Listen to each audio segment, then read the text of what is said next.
সালের নির্বাচনকে সামনে রেখে বাংলাদেশ এখন ঠিক কোথায় দাঁড়িয়ে দেখুন। সম্প্রতি একটা বিবৃতি বেশ আলোড়ন তৈরি করেছে, যা দেশের স্থিতিশীলতা আর সার্বভৌমত্ব নিয়ে অনেকগুলো বড় প্রশ্ন তুলে ধরেছে। চলুন একটু গভীরে গিয়ে দেখি এই বিবৃতির ভেতরে আসলে কি আছে আর এটা আমাদের দেশের ভবিষ্যৎ নিয়ে কি বলতে চাইছে। বিবৃতিটা শুরুই হচ্ছে এই লাইনটা দিয়ে, বাংলাদেশ বর্তমানে একটি গুরুত্বপূর্ণ সন্ধিক্ষণে দাঁড়িয়ে আছে। আচ্ছা, এই কথাটা তো আমরা প্রায়ই শুনি, তাই না? কিন্তু এবার মুভিং ফরওয়ার্ড নামের একটা সংগঠন যখন এই কথাটা বলছে, তখন এর একটা অন্য মানে দাঁড়ায়। এই একটা লাইনই কিন্তু বুঝিয়ে দিচ্ছে যে সামনে দেশের জন্য একটা বড় বাঁক অপেক্ষা করছে, আর সেই বাঁকটা কোন দিকে যাবে সেটাই এখন দেখার বিষয়। তো আমরা যে বিবৃতিটা নিয়ে কথা বলছি সেটা প্রকাশিত হয়েছে ১৭ই ডিসেম্বর ২০২৫-এ। আর মজার ব্যাপার হলো, এটা কিন্তু শুধু দেশের মানুষের জন্য লেখা হয়নি, এটা একই সাথে আন্তর্জাতিক সংবাদ মাধ্যম আর বিদেশি দূতাবাসগুলোর কাছেও পাঠানো হয়েছে। মানে শুরু থেকেই ব্যাপারটা আর শুধু দেশের ভেতরে সীমাবদ্ধ থাকছে না, এটা একটা আন্তর্জাতিক মনোযোগ টানার চেষ্টা। বিবৃতির একেবারে শুরুতেই যে বিষয়টার উপর সবচেয়ে বেশি জোর দেওয়া হয়েছে তা হল দেশের সার্বভৌমত্ব আর বৈদেশিক সম্পর্ক। এটা কিন্তু সব দেশের জন্যই একটা বেশ জটিল সমীকরণ। একদিকে যেমন সবার সাথে মিলেমিশে চলতে হবে, তেমনি নিজেদের সম্মান আর স্বাধীনতাও তো ধরে রাখতে হবে। চলুন দেখি এই কঠিন ভারসাম্যটা তারা কিভাবে রক্ষা করতে চায়। এখানে একটা দারুণ জিনিস খেয়াল করার মতো। দেখুন, একদিকে ভারতের সাথে ভালো সম্পর্ককে বলা হচ্ছে একটা কৌশলগত অগ্রাধিকার, আবার ঠিক পাশে খুব শক্তভাবে বলা হচ্ছে কোনো ধরনের বাইরের হস্তক্ষেপ বা উদ্দেশ্যমূলক ভুল তথ্য প্রচার একদমই সহ্য করা হবে না। ব্যাপারটা অনেকটা দড়ি টানাটানির মতো, তাই না? একদিকে বন্ধুত্বের হাত বাড়ানো, আবার অন্যদিকে নিজেদের সার্বভৌমত্ব রক্ষার জন্য ঢাল তুলে ধরা। তো এই বৈদেশিক সম্পর্কগুলো কেমন হবে তার জন্য মুভিং ফরওয়ার্ড কয়েকটা পরিষ্কার নীতির কথা বলেছে।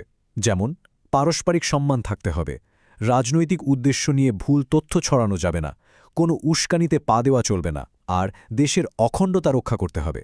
এই কথাগুলো শুনতে খুব আদর্শ মনে হলেও এর পেছনে একটা খুব স্পষ্ট বার্তা আছে, আর সেটা হলো বাংলাদেশ নিজের শর্তে, নিজের সম্মানের সাথে অন্যদের সাথে সম্পর্ক করতে চায়, কারো চাপে পড়ে নয়।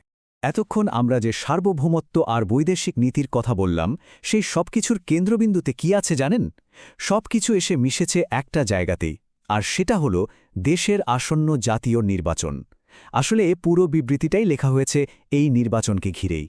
আর সেই নির্বাচনের একটা তারিখও দিয়ে দেওয়া হয়েছে, 12ই ফেব্রুয়ারি ২০২৬। এই তারিখটা কিন্তু ক্যালেন্ডারে দাগ দিয়ে রাখার মতোই একটা দিন, কারণ মুভিং ফরওয়ার্ডের কথা অনুযায়ী এই একটা দিনের ওপরই নির্ভর করছে দেশের আগামী দিনের রাজনৈতিক ভবিষ্যৎ আর স্থিতিশীলতা। তারিখ তো ঠিক হলো, কিন্তু শুধু একটা নির্বাচন হলেই তো আর সব সমস্যার সমাধান হয়ে যায় না, তাই না? একটা নির্বাচনকে কখন আসলেই সফল বলা যায়? কি শর্ত পূরণ হলে দেশের সব মানুষ, সব দল ফলাফলটা মেনে নেবে? চলুন দেখি বিবৃতিতে এর কি উত্তর দেওয়া হয়েছে। মুভিং ফরওয়ার্ডের মতে একটা সফল নির্বাচনের জন্য ৩টা শর্ত পূরণ করাটা অপরিহার্য। প্রথমত, পুরো প্রক্রিয়াটা হতে হবে শান্তিপূর্ণ, কোনো রকম মারামারি, ভয়ভীতি বা সংঘাত একদমই চলবে না। দ্বিতীয়ত, নির্বাচনকে হতে হবে অবাধ আর সুষ্ঠু, মানে সব দলের জন্য সমান সুযোগ বা লেভেল প্লেয়িং ফিল্ড থাকতে হবে।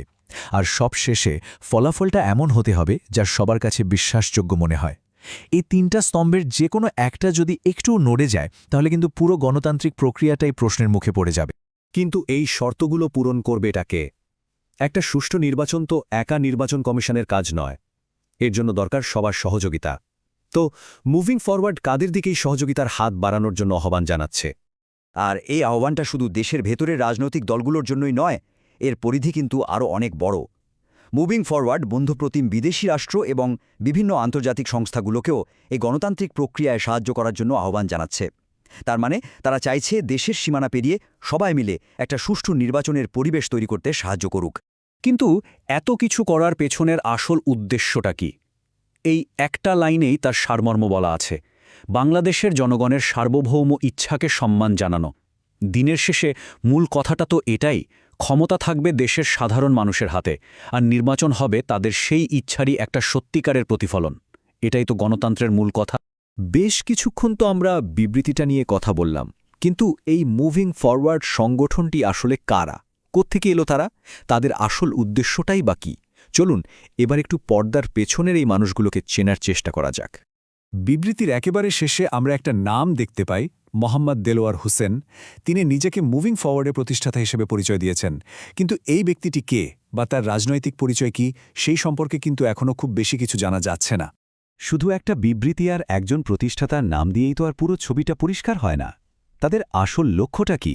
অনেক সময় কথা যা বলতে পারে না একটা ছবি বা একটা লোগো, কিন্তু তার চেয়ে অনেক বেশি কিছু বলে দেয়। চলুন তাদের কিছু লোগো দেখে বোঝার চেষ্টা করি তারা ঠিক কী ধরনের ভবিষ্যতের কথা ভাবছে।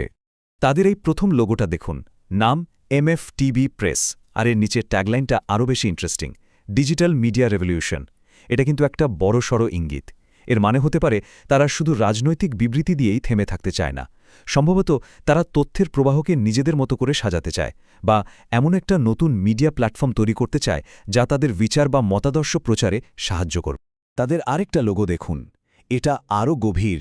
এখানে আলোকিত সভ্যতা বা এনলাইটেন্ড সিভিলাইজেশন গড়ার কথা বলা হচ্ছে। আর এর প্রতীকগুলো খেয়াল করুন, বই দিয়ে বোঝানো হচ্ছে শিক্ষা, দাড়িপাল্লা দিয়ে ন্যায়বিচার, আর চাকা বা গিয়ার দিয়ে শিল্প আর কৃষির উন্নয়ন।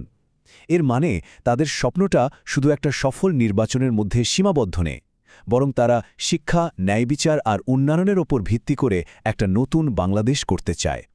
এটা কিন্তু বেশ বড় আর উচ্চাভিলাষী একটা পরিকল্পনা। তাহলে সব মিলিয়ে মঞ্চ কিন্তু প্রস্তুত। নির্বাচনের তারিখ ঠিক করা হয়েছে, নির্বাচনের জন্য শর্ত দেওয়া হয়েছে, এমনকি দেশ ও বিদেশের সবার কাছে সহযোগিতার আহ্বানও জানানো হয়েছে। মুভিং ফরওয়ার্ড একটি স্থিতিশীল আর সার্বভৌম বাংলাদেশের একটা পরিষ্কার ছবি আমাদের সামনে তুলে ধরেছে। কিন্তু আসল প্রশ্নটা হলো, এই স্বপ্ন আর বাস্তবতার মাঝখানের যে বিশাল দূরত্ব, সেটা কি আসলেই পূরণ হবে, নাকি এটা কেবলই একটা সুন্দর পরিকল্পনা হয়েই থেকে যাবে? এর উত্তর কিন্তু শুধু মুভিং ফরওয়ার্ড বা কোনো একটি দলের উপর নির্ভর করছে না। এটা নির্ভর করছে বাংলাদেশের সকল রাজনৈতিক শক্তি এবং দেশের সাধারণ মানুষের সম্মিলিত সিদ্ধান্তের উপর।